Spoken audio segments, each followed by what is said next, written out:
So the second element is avoid the abundance trap. This is what I call the pitfall of the bright, shiny objects, right? This is a framework for saying no. It's about the gap between short-term feel-good doing and long-term strategy. But mostly it's about what not to do. I love this because abundance is a good thing, right? But abundance can also be a distraction. Don't we all have more opportunity than we can say yes to? Do you make decisions based on urgency or consciously based on importance? You need, and your organization needs, clarity about what is and what is not important. You need clarity about what to do and what not to do.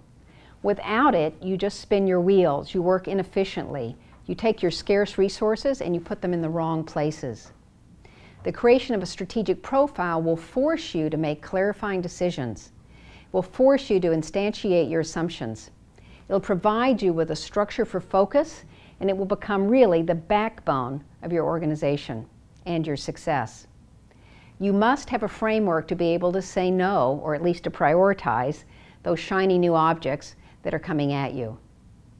I'm working with an organization that's recently garnered a great deal of publicity. The potential partners and the distribution avenues that they really dreamed about have all contacted them, and they're exhausted. They do not have the capacity to respond, to take advantage of everything that they're being offered.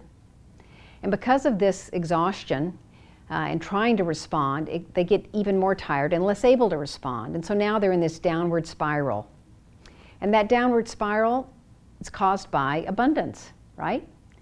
So we created a strategic profile that allows them to prioritize the opportunities. It's also created a framework for them to acquire additional funding for expansion.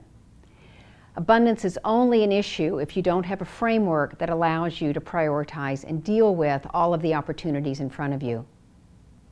Now the third element is align your stars, align your resources. This is about a gap between strategic intent and the execution or resource application. It isn't about marshaling your resources. I imagine that most of you are probably pretty good at marshaling. You're probably really good actually at getting all hands on deck, but it's one thing to get them on deck. It's another thing to get them all rowing at the same pace and in sync with one another in the same direction. So this tends to show up in organizations that are functioning in silos. Anybody out there experience that? Yeah, I have too. So what happens in a siloed organization is that each part of the organization maximizes their piece, but they don't optimize the whole organization's potential. I worked with an institution that was working with this issue. They had a fabulous CEO, great vision, and they needed to align their resources in order to move forward. So we tackled this by, of course, creating common goals and measures, but we also aligned the budget and the budget process to these goals in a way that was transparent and collaborative.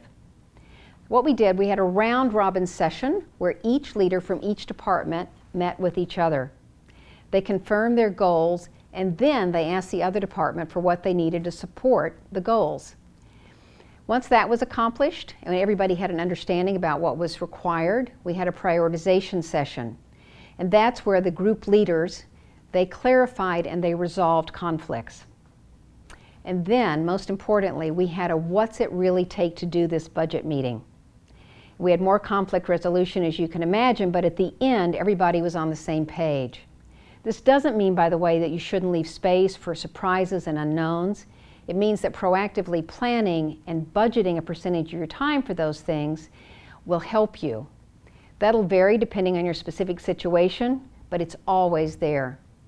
It was phenomenally successful.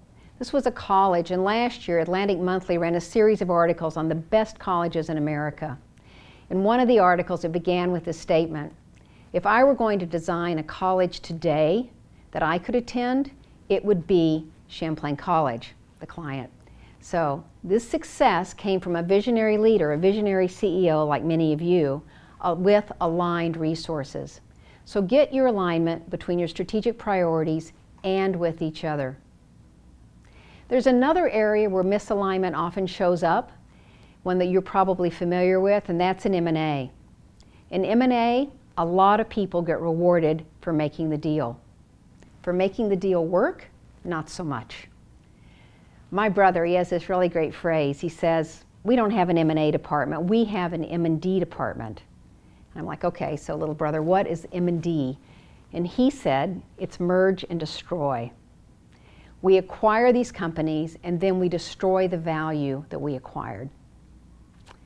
How you combat that is by bringing together functional leaders and influencers and getting them aligned, discussing how to make the deal work, which systems to use, what's likely to get in the way, and how they can form relationships that will allow them to manage the inevitable conflicts that will come up.